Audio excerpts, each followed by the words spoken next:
Black like me. Black like me. Black like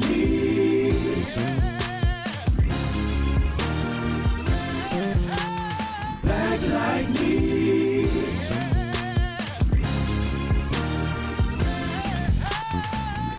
You're listening to Black Like Me with Dr. Alex G., a podcast that invites you to experience the world through the perspective of one black man, one conversation, one story, or even one rant at a time.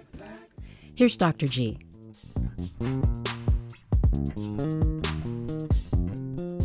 Hey, good people. Welcome back to another exciting episode of Black Like Me with Dr. Alex G. Hey, we are in the thick of things. This is season 10. We're focusing on Say It Loud.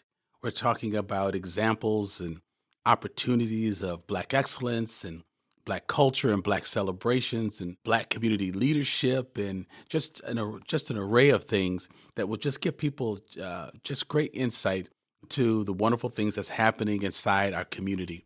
So I've been talking with scientists and public figures, and I've been talking with university officials and you name it, authors and professors.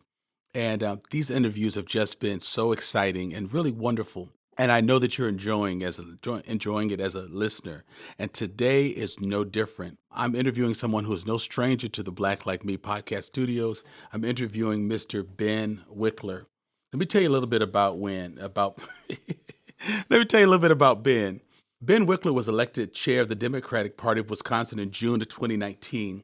Since then, he has led the party through a string of historic victories, including Wisconsin's defeat of Trump in 2020, yay Ben, Governor Evers' reelection in 2022, and two landmark state Supreme Court wins that delivered a progressive majority to the court for the first time in about 15 years. And in the process, Ben has built the WIS Dems to an unprecedented level of strength and national recognition as a force of progressive change. Just a couple other things. Ben, don't blush. I got to get this stuff in because I forget all these things. WIS Dems, hailed as a winning machine by Politico, earned recognition from Washington's Post as 2020 State Party of the Year. The party's landmark virtual fundraising events, including a live cast reading of Princess Bride, have raised millions of dollars and led Fast Company to dub Wisconsin Dems the only state party with its own national identity in 10 of the most innovative branding companies on their list. And so the list just goes on and on and on with exciting things that you've done. I will also just mention that drawing on Wikler's credo of fight, include, respect, and empower, the party has built a year-round team of remarkably diverse talent and professionalism, and it's the largest permanent staff of any state party in the country. Ben, you've helped lead the party, mobilizing tens of thousands of volunteers, raising millions and more than $100 million to support Democratic candidates in the Badger State. And there's no end to your work. There's still some work that needs to be done. You had a stint, as you served as Washington, D.C.'s director of senior advisor for Move On. And you've just been helping to save Affordable Care Act, Medicaid, and all these things. Man, when do you sleep? Thank you for the much too kind introduction. I will say every one of those things I did as part of a big team of people, and Yes. All this work is only possible when we all work together. That means building teams that reflect the communities that we're organizing in. That means finding allies and partners and working together towards a shared goal that benefits everyone. And so I will sleep after the election. It's 61 days after this recording, so at this moment, to look forward to. But it's what I love is being part of a big fight to work on something that matters with people who share a set of values, and that's what I am always drawn to professionally. Oh man, definitely. And I would be remiss if I didn't mention that you hail from our community of Madison, Wisconsin, where you worked as early as 11 years old as a volunteer in your godmother's Ada Deer's campaign. So this isn't a newfound love for you. This has been in your blood, and this has been what you've been a part of, man, for most of your life. That's absolutely right. My mom was reminding me yesterday that when I was 6 months old, I went to my first union meeting because she was a member of the American Federation of Teachers local at the University of Wisconsin, and she was the secretary of the local. So she brought me while she was nursing as I was a baby. My first political memory is going to a Jesse Jackson rally in 1988 when I was 7 years old, and I remember the sea of people and energizing speeches. And then years later, I had the opportunity to interview the great Jesse Jackson at the 50th reunion or the 50th anniversary of the March on Washington in Washington, D.C. for a Wow, wow. show that I was doing. And I told him that story and he leaned over and gave me a big hug. So I feel like I've That's been very lucky to be in some of the places where the action is. Man, Ben, you're making me feel a little old, man. I had been out of college for 3 years and gotten married in '88, and you're only 7. Man, that's all right. I look good for my age. Listen, Ben, listen, you've been on my show before. We've been friends for years. Your mom was an instructor in the social work program when my mom had returned back to college late in life. So our families have intertwined. We both hail from the same high school alma mater, I believe Madison West High School. So Absolutely. we have a lot of these connections. I was on vacation last summer. I needed to get away. My mom passed early part of this year. It was the first time that close family members of hers got together on vacation just to be together and be out of the local environment here in Madison. And we were in Mexico. We were out of the country for a few weeks. We were walking to the elevator to go to the beach or pool or lunch or something. And someone looked at their phone, I think it was my nephew, and said, "Wow, President Biden decided not to run again. He dropped out of the race." And I remember we all just got really quiet as we piled into the elevator and I felt sick to our stomach. Then a few minutes later, someone said, "Whoa, he's endorsing Kamala Harris as the presidential candidate." I said, wait, just a minute, wait. A black woman is being supported by President Biden to not just be his vice president, but to be the presidential Democratic presidential candidate. Now, while I'm on vacation, Ben, I have strict orders. Don't bother me. Don't write me. Don't think about me. Don't look south. Don't look towards the equator. I've got email responses that say, "Don't leave a message. I'm going to erase it from the server." My voicemail says, "Don't talk to me. I'm not going to listen to it." I broke my own rules. I wrote my podcast team and I said, "Get Ben Wikler." Somebody reach out to Ben Wikler. I need to know the scoop. I need to know what happened behind the scenes. As much as he could tell, I need to get Ben on the phone because this is incredible. Because I think when you and I spoke last, Ben, we talked about the fantastic role that Black women have had in influencing elections. But as I stood there watching what was becoming international news, that now Black women are not just seen as voters and organizers, but candidates in the Democratic Party. And so I have been waiting for this conversation for so long just to jump into some discussions with you. But this is an unprecedented um, moment. How much sleep did you get the night that happened?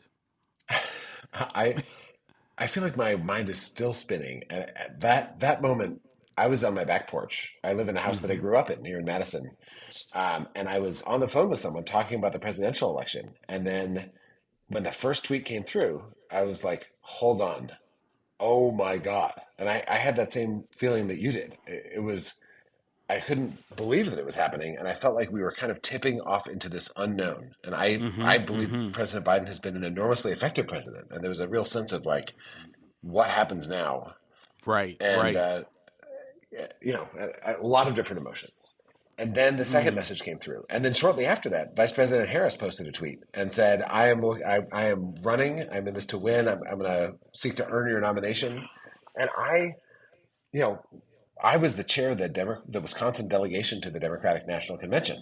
So I was leading this Wow. group of 95 delegates that would have a vote on who the nominee should be. And I started getting excited that moment in a big way. Sure. But I also know that in the Democratic Party, if you can run for delegate and you're what's called a pledged delegate. So when you run for to become a delegate, that means you're saying I will support the person that I'm supporting now when they're the presidential candidate. That's President Biden. We're all pledged to Biden in Wisconsin. But when he withdrew, that means that all the delegates could support whoever they might want. And so at that Wow. moment, there was a big question of our people are the delegates who now have their kind of open choice. Are they going to rally around Vice President Harris, or is this going to be some free for all where other people are jumping in the race and where it's all chaos, and people might have lots sharply diverging opinions and lots of different feelings about that, Right, and right. nobody knew. There was all this speculation in the press. What would happen? Nobody knew what was going to happen.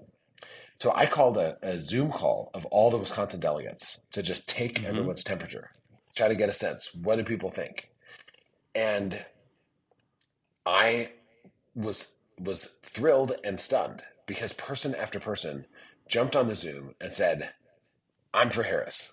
We're all in for Harris. Wow. Let's support Wow. Kamala Harris." And this is a very diverse delegation. So lots of white people, black people, Latinos, South Asian, Muslim Americans, Hmong delegates, people from Native Americans, people from every corner of the state, Right. rural areas and cities and suburbs. And the support was overwhelming. There were a few delegates who were like, "Let's wait and see what happens. Maybe other people are going to get in." More than 90% were ready within the first 2 hours to pledge their support to Kamala Harris. That's amazing. That's really amazing. Now, after this sense of shock, we started commenting, we started thinking, like how many systems locally and nationally have found themselves in a tailspin, whether it's a school district or the police department, and then all of a sudden, people bring in black candidates. It's like, oh, it's time for a black superintendent. It's time for a black Yeah. chief of police. It's time for a black chancellor. And so black people sort of collectively gasp because we think, man, we're excited that a black person's coming to the table. But shit, can't we come to the table when the happy music is playing, when it's not all chaotic? And so we started wondering, is she a scapegoat? Is she gonna take the hit? Yeah. So I'm just curious, did you fear that, or did people around you fear that maybe the black community might think, okay, this is a very grand gesture, but is this only happening because of all of the calls for Biden's decision to step aside? Did it ever occur to you that people might be very fearful that she was sort of being thrown to the wolves and sort of a scapegoat as a black female candidate to clean up all of these things that the Republicans were pointing at? I think, especially before Biden made his decision, there was a fear that essentially at that point the Democratic ticket was down in the polls, and if Biden Right.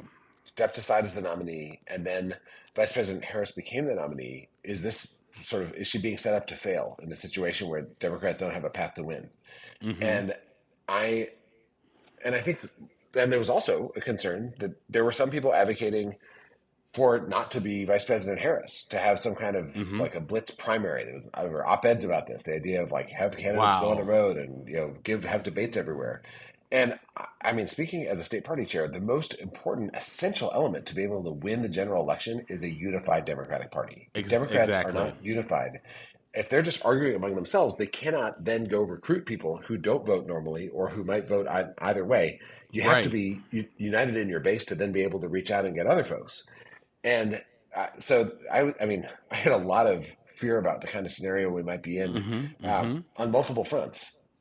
The thing that was so stunning is that President Biden made his decision. He endorsed Vice President Harris. She announced that she's running. And in that moment, the Biden for President campaign changed its legal filing and became the Harris for President campaign. Because she was on. So that happened like in the next couple of hours after Biden dropped out. And I will tell you, I was on the phone with senior national campaign leadership the night before and that morning. They did not know this was coming. And there were rumors in the press that something like this might be coming. And I actually asked a senior leader in the national campaign, "There's no surprises this weekend, right?" And he said, "No." And I was asking for a reason. It was because I was working with all the other battleground state party chairs on a letter about how Biden could still win this election, and we were still with him. That was released that morning, with the morning that Biden announced that he stepped aside. He stepped aside at 12:46 p.m. Our letter came out in USA Today that morning. And it was, it was a good letter, but I was like, I was in the fight, and I wasn't going to do that letter if he wasn't going to be a nominee. But he was, I stand by everything I read in that letter, but it was a very challenging time. And so many voters were looking at Republicans who were saying, Democrats are a disaster. They want to destroy the country. They have no vision for the country. And then they look over at the Democrats, and Democrats were just having an argument about whether their nominee could actually go the distance instead of making an Right. argument about what they're for and what the Republicans are about. And that's Right. a big part of why we were lagging. So there's all this big question marks. This is all totally unexpected. And then I could sort of feel this whoosh, like the whole Democratic Party making a decision at the same time and sort of exhaling. And then it turned into this explosion of joy. This was a flood of contributions to Kamala Harris that started erupting that afternoon. That Tens same of millions. afternoon. Yes. Yes. Yeah, I remember watching, being glued to the television. That was it. And so and Vice President Harris that day, she was on the phone with union leaders, with leaders in states, with elected officials. She earned the endorsement of everyone who in the press had been listed as someone who might run against her for the nomination in that kind of scenario. They started endorsing her one after the other. She had basically all of them within a day. And donors were signing up, volunteers were signing up, our delegates were coming en masse. She had the majority of the delegates, enough delegates to become the official nominee by the next day. That's crazy. Not only have I never seen anything like it, I never heard anyone who was gaming out different scenarios say that something like that could be possible. And the thing that I think in the press, there's a lot of kind of misreporting that's fed by Republican disinformation about this idea that it was some people in some smoke-filled room who said, okay, we're switching from Biden to Harris. In fact, she had to earn the support from everybody. And it was because for several years before that, she'd been traveling the country. She'd visited Wisconsin every year of her vice presidency. She'd been four times in 2024. True in every battleground state. She was doing media interviews. She was meeting with advocates, working on a whole range of different issues from reproductive freedom to civil rights, all these things around the country, environmental issues. All the groups knew her, trusted her, knew that she could carry our party's banner, and they were excited to support her to become the presidential nominee.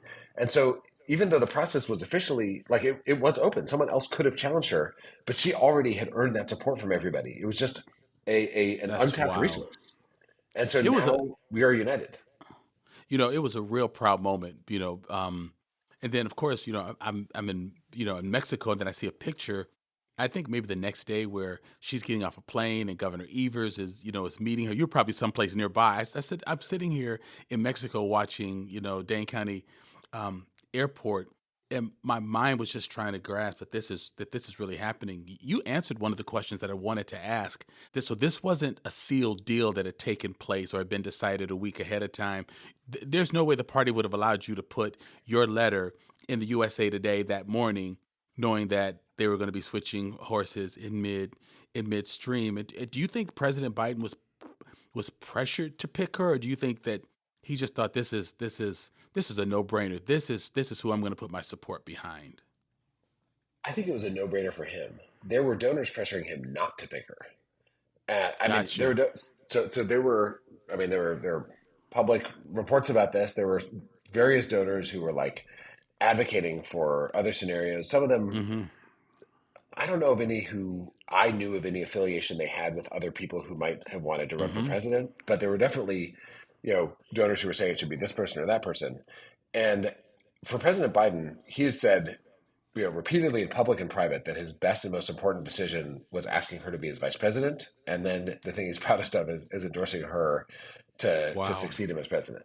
And I think that was, so there's a bunch of reported accounts, and the things that I kind of know in private line up with these accounts, that President Biden had commissioned a round of polling in battleground states. And on the day before he dropped out, he got the results of that polling and went over it with his most senior sort of inner circle in Delaware. And he came to the conclusion that, like he's always said, the most overriding important thing for the survival of democracy in this country is to ensure that Trump doesn't get back in the White House. And, I do think that there was a path for him to win, but it was a clearer path for Vice President Harris to win. And so he essentially put the country above himself. It wasn't ultimately, at the end of the day, it wasn't about his own ambition. Right. And what he knew that so many critics and pundits didn't know is that Vice President was not only ready, she was the only person who could unite the party in that moment. And she has proven to be a dynamite presidential candidate. And of course, he knew that Yes. because he worked with her as a vice president. And for the rest of the country, I feel like Ex- the press had like soured on her so I was early going in to the ask. I presidency. was going to ask you about that too. It's like she disappeared. Like she was this hot pistol that all of a sudden it's like someone decided hit the mute button, and it's like she just went quiet. But that was the media. That wasn't the administration. It said, "Shh, Kamala, just get in the back room someplace and just just kind of hang out or make yourself busy." It was the media that took the lead in that. All these reporters were, I mean, trash talking her on national television, but she was still traveling the country and doing killer speeches. She would pack auditoriums and halls and gymnasiums. She would dominate local press coverage, but it like wouldn't show up on the national radar. And Wow. in Wisconsin, she was here in January. She was in a suburb of Milwaukee in Waukesha County, one of the biggest source of Republican votes in the state of Wisconsin. She Right. kicked off what the Fight for Reproductive Freedom tour and had people on their feet just roaring. I mean, it was a absolute dynamo performance. Never saw I think it that. was yeah, exactly. That's what I'm saying. Like it was like a secret for political insiders, even though all the TV cameras were there. And then she went to Western Wisconsin, an overwhelmingly white La Crosse, Wisconsin community, and did another one, and in a much more rural part of the state, and also total like landed like $1 million. And she was in Wisconsin over and over this year. Those visits have been phenomenally successful and basically didn't change the national narrative because what happens with reporters is once they have a storyline in mind, they just look for evidence that proves their storyline Right. is true. And so any contrary stuff gets dismissed until something's so big that they cannot ignore it. And that's what the Harris campaign has become. They're still nitpicking and attacking with all these ridiculous little things. And the energy that's just unmistakable from these crowds of 10,000, 15,000 people that are showing up, it makes it impossible to sustain the narrative that she's something other than a political phenomenon. Sure. Sure. Wow. Speaking of the vice president as a presidential candidate, it's been interesting to watch the Democratic messaging. I mean, because you've leaned into this responding to Republicans as weird, and so sort of tongue in cheek that that hey that these things are just weird. But for a party that's prided itself in inclusion, do you see any risk of that, or has there been any kickback of taking that approach? I've seen some of the high road of it, what it's like to put that kind of label on it. But I'm just curious if do you see any risk of that kind of labeling for her campaign or for the party? Yeah, I mean, I think the Democratic Party is proud to be a party where, uh, all of us are weird in some way, right? Whatever flavor of weird someone might be, Right. everyone's welcome here.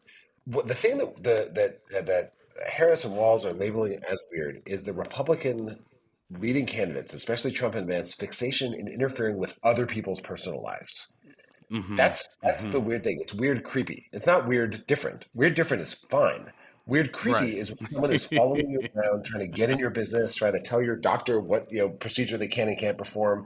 They're talking about monitoring women's menstrual periods and subpoenaing the apps that people use to track periods, to track miscarriages, to appoint someone in the White House who's That is keeping. weird. It's weird in a creepy, unsettling way. Right. What I like about the way that they're using this message is a lot of times as Democrats, I think for anyone who's taking an honest look at the political scene, a lot of the stuff that Trump and Vance and the kind of Project 2025 MAGA Republicans are proposing is scary. It's scary to Yes. think about a country where this happens. But when you talk about how they're scary, it gives them this gift of saying that they're strong because Mm-hmm. it's no Mm-hmm. one's afraid of someone who has is weirdly invasive but is not a threat in any way.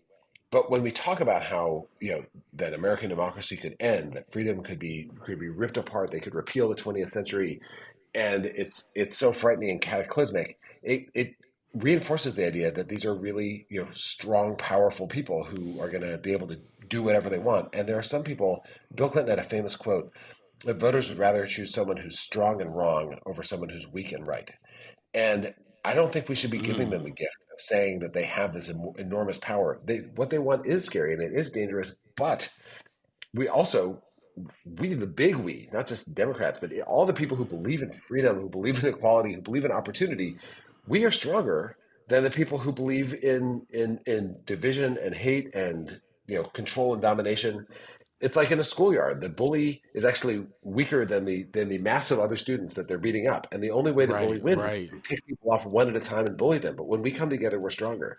And so making fun of the bully can actually take away some of their power. And I think that's part of what you're seeing from Trump and Sure. from Harris and Walz when they talk about Trump and Vance. Sure, sure. And I think she's done that also with this sentiment of joy because, they're making fun of Yes. her with her laughter, which pushes a button, particularly a lot of women of color. I know my sister often talks about the fact that she can be in a restaurant where next to a table of white women who may be very boisterous, drunk, and almost dancing on the tables. She and her black and brown friends are just sort of laughing and talking about their day. And the server will say, could you be quiet, please? Could you please hold it down? Or, wow, you guys are really, yucking it up over here. And so I'm sure that pushed buttons for folks, but it seems like similarly, she turned that on its head also by having so many people talk about joy and the importance of joy. And I got to say, this is going to slide into my next comment or my next question, Sure. but it's Yeah. been years since I've watched a full convention. And in some ways, and you know what I do for a living, in some ways, Ben, that felt like a church service.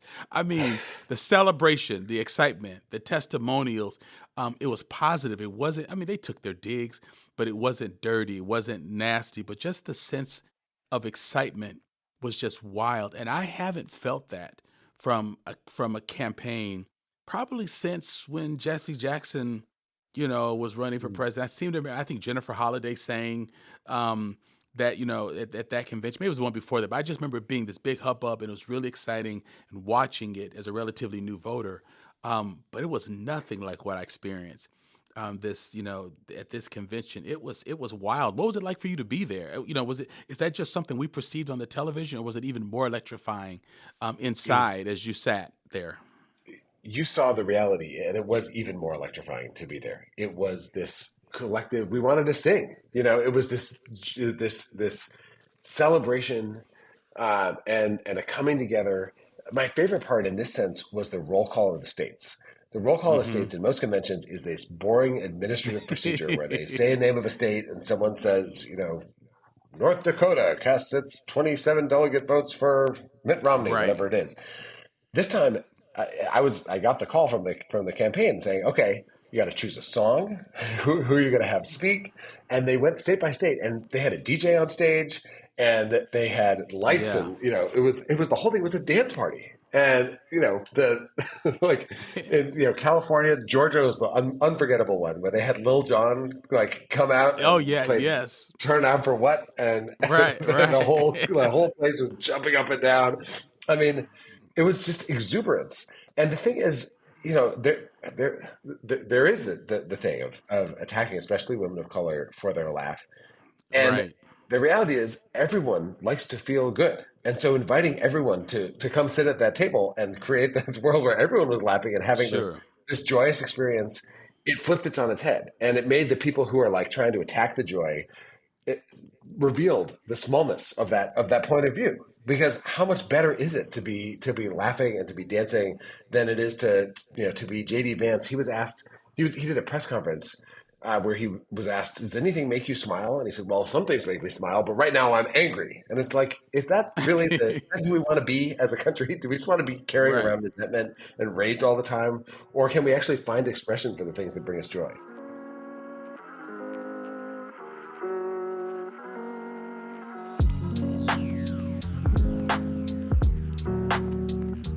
Hey, hey, hey, good people. You're hearing this message from me because you're enjoying a Black Like Me podcast episode. And like so many people throughout the U.S. and around the world, you're perhaps enjoying and benefiting from these honest conversations between everyday extraordinary Black people and how they navigate our world. It actually takes a lot of work and creativity to produce an amazing podcast episode for your personal and professional enrichment and enjoyment. But you can help lighten the load by pausing for a moment and considering the benefit of this podcast to you, and then clicking on the Patreon link in the show notes to become a supporter of the podcast. Listeners make this show enjoyable, but it's supporters that make it possible. For as little as $2 a month, you can help make this award-winning podcast even better. So take a moment and think about what this podcast means to you, how you respect it and how you look forward to it and how it gives you great insights. Click that link and support at a level that's commensurate with your benefit. Contrary to popular belief, podcasts are far from free, and their impact is far more than merely nominal. So I invite you to take a moment, join with me in making this podcast even more powerful, even more polished, and even more popular. We want to take these conversations around the world, and you can be a part of that. Click the links now.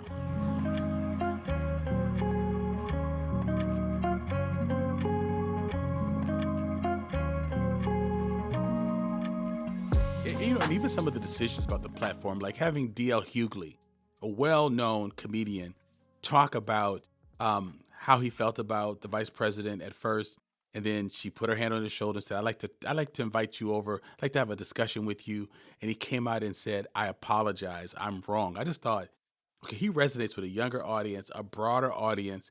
That was brilliant. That just to bring a politician who's also Black to say, I was wrong. I did my own research and I found out that I was wrong. I just found that discussions like that just undergirded the message real powerfully. And to think, Ben, that someone had to put that program together within just several weeks from the announcement.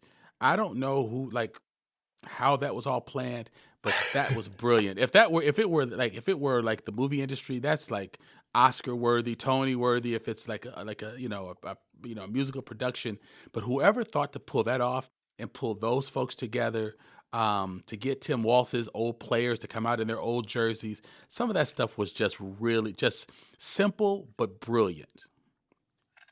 I completely agree, and it blew my mind. I mean, how do you even find all those people who played high school football years ago? So the producer of the Democratic Convention is a guy named Ricky Kirshner. He has in fact won 9 Emmy Awards, and so you nailed that. He also is the he was the executive producer of the Super Bowl halftime show from 2007 to 2020. Makes sense now. Makes sense. Yeah, he's someone who knows how to put on a show. And part of what's so funny to me, or just kind of says a lot, he does the Tony Awards ever since 2004. He runs the Tony Awards for Broadway shows. I had no idea when I named all those awards. I had no idea he did that. So people who are involved in building our culture, you can't really create great culture without believing in people, without a sense of empathy, trying to see from the perspective of different characters or think about how an audience might receive something. So many people involved in cultural work are Democrats. They embrace a party that embraces everybody. And the Republicans just do not have the same talent base on their side. So that was the highlight of the Republican convention from a cultural perspective, was Hulk Hogan ripping open his shirt on national TV to show a Trump shirt underneath. And it was just this caricature of, the 1980s strongman. And it just didn't touch the kind of infectious joy that you saw from the stage of the Democratic convention. The other thing, though, is that a convention really is a huge reflection of the nominee. The spirit of the nominee has to be at the heart of the whole convention. And I don't know what the plan would have been under President Biden, but it would have been very different. I can imagine. The same way. And this was a Kamala Harris convention. And I'm very excited that we'll get another one when she's running for re-election in 2028, because that was a convention of a lifetime. That was crazy, man. So we're looking at been looking at the 2022 midterm elections, again, about the role that Black women have had in getting people out to vote. But now with Vice President Harris leading the presidential ticket, it looks like, Black women are really being significant in just carrying like the whole party. Is this a deliberate strategy, or has that shift come, organically as a grassroots movement or a series of movements? And how is the Democratic Party looking at this? Are they surprised? Are they making room because of the growth of the profile of Black women politically? I'm just curious. Was that a deliberate strategy in the involvement of Black women, and how is it causing the Democratic Party to think differently about how it promotes Black women in statewide leadership within the party? Yeah. So you could hear it from a million different meetings at the DNC, and you hear it many times repeated by many Democratic leaders who are paying attention to what's going on. Black women are the backbone of the Democratic Party.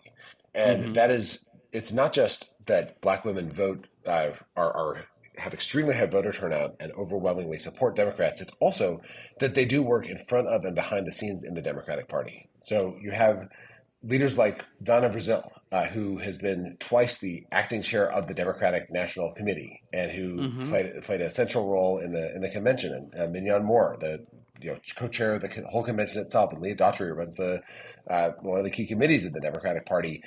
Black women are in leadership roles of a ton of the core elements of how the Democratic Party actually works.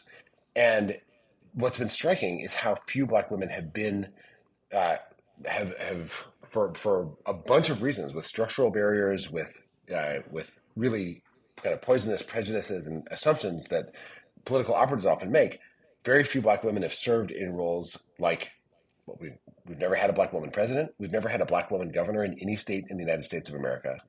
Kamala Mm-hmm. Harris is one of I think only 3 Black women to serve as a United States senator, and there's been a mismatch between the highest elected offices in the country and the role that the Black women have actually Right. played in making the Right. Democratic Party work. And so I think there is a deep recognition that it's time for that gap to close. Women have played huge leadership roles in the United States House, but never in the U.S. Senate. Um, and President Biden recognized this in asking Vice President Harris, now Vice President Harris, then Senator Harris, to be his vice presidential running mate, in appointing Ketanji Brown Jackson to the U.S. Supreme Court. She's the first Black woman to serve on our highest court. Right. And what I think you can see in the polls right now is the explosion of myths that I think have been toxic within Democratic uh, kind of donors and pollsters and things, ideas about whether the country could accept a Black woman presidential candidate. Because Mm-hmm. let's just be completely clear, Vice President Harris is polling ahead of where President Biden was and explosively well. She is Right.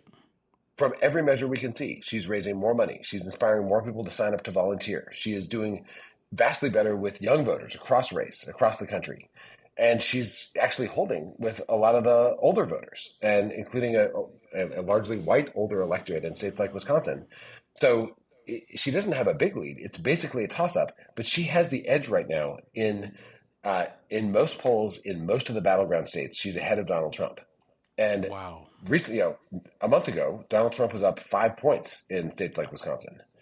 It is a sea change, and the all the other metrics that we look at, the kinds of responses we get when we knock on doors, the people's willingness to go out and volunteer, engagement online, what's happening in people's TikTok feeds, all those things point to her enormous strength as a candidate. And I think that no matter what happens this year, the kind of myth has been exploded. I think that she's going to inspire other people to run for higher office, and it's her path to victory where she's able to outperform is going to demonstrate to people that there's a path for them too, in a way that I hope can correct some of what we've seen in terms of like who gets funding in campaigns. Sherry Right. Beasley Right. ran for U.S. Senate in North Carolina in 2022, and there was a Mm-hmm. big gap. The Republican incumbent got a lot more funding, and other candidates in other states got a lot more funding than she did. And I think that she was a dynamite candidate who could have potentially won that U.S. Senate race. She lost by a few points. So my hope is that we not only elect Vice President Harris, but that it opens the door to a reconsideration of some ideas about political viability in a way that expands the Mm-hmm. circle, so we can tap the talent of more people in some of these roles that have such an enormous impact on all of our lives. Sure.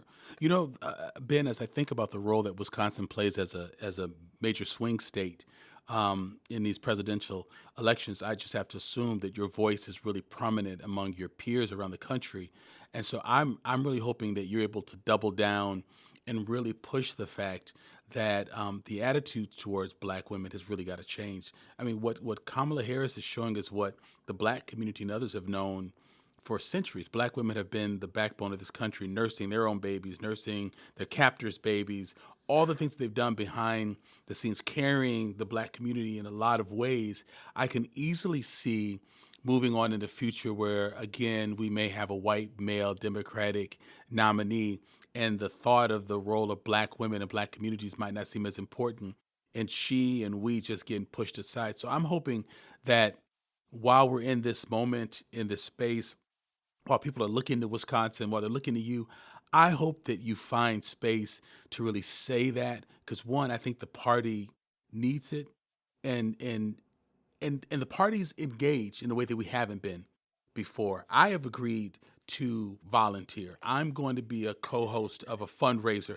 I have never, ever, ever, ever, ever done that. As a nonprofit leader, I try to be very careful. Not that I can't, but I don't want to make it seem like my organizations are supporting it. I'm hearing, I'm also Greek. I'm a part of Alpha Phi Alpha. So there were like, black men for Harris. There were pastors for Harris. I couldn't even get on the call in Mexico. I couldn't even get on the call. Black women, white women. There's so much momentum. I have not. This is even a different excitement, Ben, than when President Obama ran because when he ran, there was grassroots and grassroots movement and donations, but I don't know that people were mobilized to volunteer like they are. So I would just make a special plea to you as a fellow Wisconsinite, as a friend, that some very strong and respected white male voices need to lead the charge. Let's watch black women. Let's watch black women. Let's watch black women, and how we promote them and how we look at them. Because if we lose this momentum, if we lose that energy, if we continue to see this trend of younger black and Latino folks going to the right that we've seen, there's going to be a mass exodus with them for a lot of people if black women look screwed over and looked over in the wake of all that's happening right now. So for the sake of the party, for our black women, for our country, we really need you all in the Democratic Party to understand what's happening, acknowledge it, and don't think that this is a fad. This is a trend. Absolutely, absolutely. And after the amazing Black Women for Harris call that then inspired the Black Men for Harris and then the White Women for Harris, I Right. got the chance to be one of the last speakers on the White Dudes for Harris call, which was kind of Oh, like, really? guys, yeah, we got to show up too, guys. And that Yeah, call, yeah, you do. we had Governor Walz was on that call, and Governor Pritzker from Illinois came on. Said normally, if I'm asked to join something that starts with white dudes for, I'm not going to be interested in that. But in this case, this I'm into. And then we Yes. had the dude. We had Jeff Bridges, the actor who played the Big Lebowski, who got on the call. Oh. Who was called the dude. He's like, I'm white. I'm a dude. I'm for Harris. This call's for me. So it was. I mean, I think Wow. it's important for everyone to demonstrate that all of us can come together around Vice President Harris, and that it's a fun and joyful act to do so. I think that you're exactly right that there's a risk if the party doesn't show up, it sends a message to people about what we care about. But I will say that Right. people are doing it not out of fear of what happens if we don't, but out of the joy of what happens if we do. That it feels good to Sure. be part of this moment.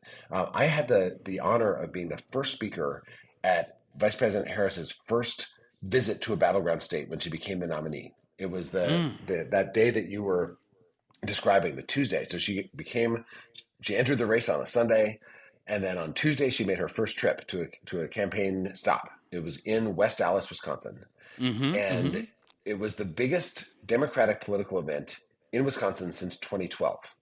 There had not been that many Wow. people coming together for it. I know.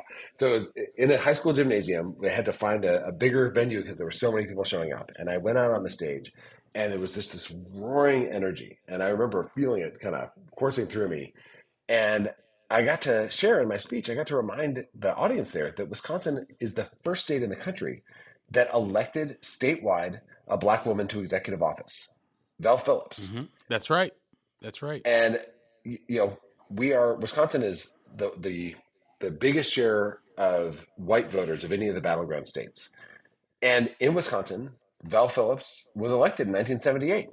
Wisconsin. I talk a lot about how Wisconsin is the only state where it's so evenly divided that 4 of the last 6 presidential elections comes down to less than 1 percentage point. Well, the 2 that didn't come down to less than 1 percentage point, they were Barack Obama's back-to-back landslide victories in 2008 and 2012. And Mm-hmm. it's just a way of Mm-hmm. reminding voters that in Wisconsin, there's a version of Wisconsin, our best selves. We look at the qualities of the candidate and we vote for the candidate who's going to be most effective in office. And in Wisconsin, we've been able to build a multiracial coalition and have major wins for black candidates multiple times in the past. Anyone who says to you that that's impossible doesn't know their history about our state. And the same story is true in a whole bunch of other states in different forms. But I'm proud of Wisconsin's best traditions And of course, Wisconsin also has some of the worst histories on issues around race, as you Sure.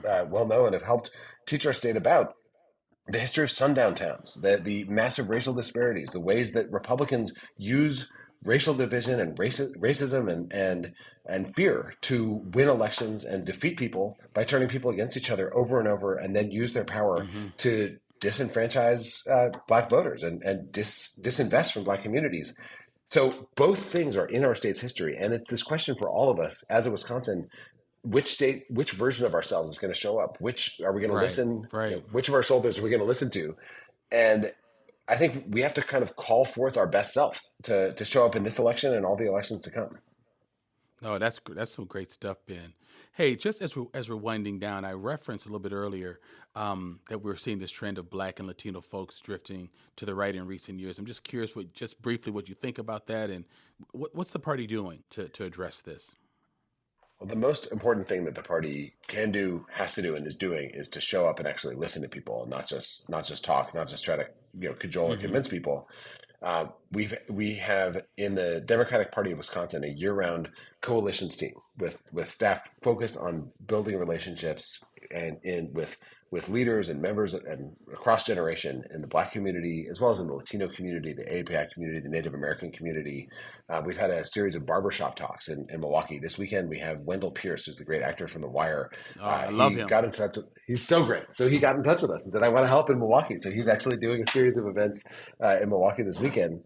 And the key thing is not just to show up right before an election and ask for people's votes. It's to engage with communities on a year-round basis as a party. Make sure that our staff and our team includes members of all the communities in which Democrats seek to earn votes. Ensure that candidates are reflective of their communities. So we have Black candidates all across Wisconsin who've been elected or are now running for office at a whole bunch of different levels of the ballot, and then actually taking action and delivering. Now, the hardest part of this is that Republicans have been the party of no for a bunch of years. So they have Hmm. blocked a ton of the things that we need to do as a state and as a country. The most painful one for me in this last 4 years is Republicans blocking the John Lewis Voting Rights Advancement Act and the Freedom to Vote Act. Hmm. And Hmm. so we've seen effectively a gutting of the Civil Rights Act and the Voting Rights Act by Republicans and the Republican Supreme Court. And the vote is the cornerstone of this work. And in Wisconsin, the toll has been especially horrendous. And voters can look at Democrats and say they promised all these things, they haven't delivered. And so as a party, Democrats have to not only elect people, they actually have to deliver on these promises. To do that, we Right. actually have to win more elections. And that's part of why this election, we can't just vote for Vice President Harris and expect her to be able to do the impossible by herself. We need to send her a Democratic Senate, including Tammy Baldwin, but also in states like Ohio and Montana that are tough to win, and a Democratic House majority, uh, which can actually pass this legislation and send it to her desk. But if we do that, then we need to take action and actually deliver. And I think the thing that breeds Right. Right. cynicism is when you feel like you work and work, you vote, and nothing changes. We need to deliver real change people can see and touch and feel. Yes.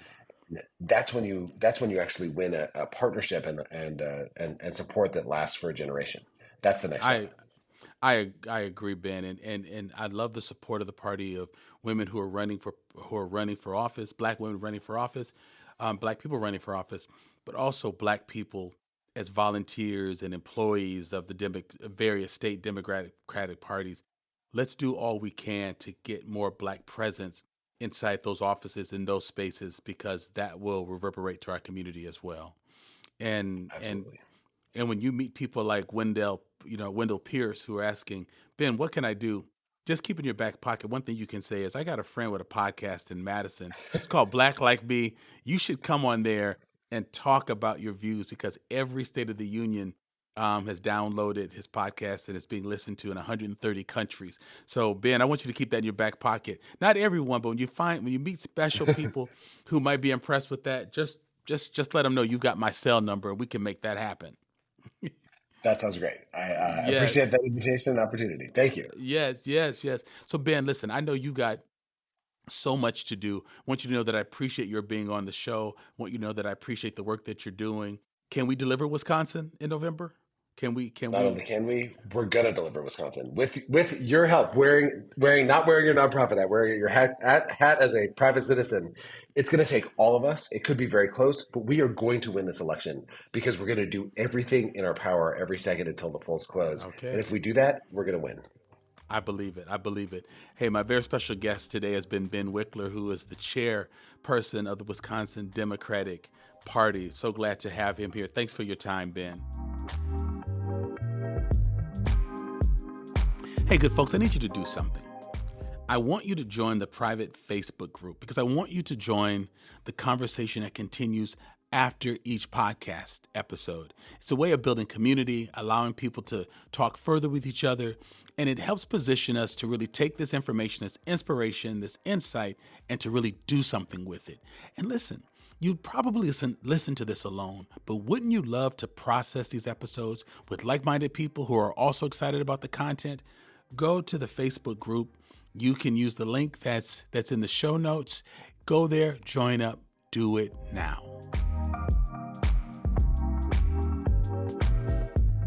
I want to take a moment to shout out a couple thank yous to my great team that helps to make this possible. Eli Steenlich, who's in charge of social media, editing, and production. Jeremy Holliday, who's responsible for research, editing, and production.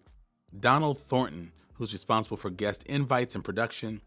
Ariana Proctor, who's responsible for creating and moderating the listener space. And Jakisha Hunt, who's responsible for our merchandise. Without these folks, I couldn't do what I do. Black like me. Black like me.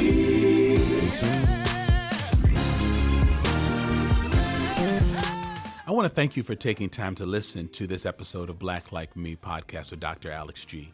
If you like that opening track of our theme song, you can show your appreciation to Corey Saffold, who created that and produced it, and Marcus Fleming, my cousin, who's on vocals. I also want to say that this podcast was started with the generous support of the Human Family Unity Foundation, and so we always want to stop and thank them for that. For the many patrons who support us through our Patreon page, thank you, thank you, thank you. You don't just listen, but you support, you lean in, and you help this podcast to be what it is. And then I need to thank you, the listeners, who make a point of downloading this, listening to it, and sharing it. Without all of you, this podcast would not be what it is and what it's becoming. Thank you so much.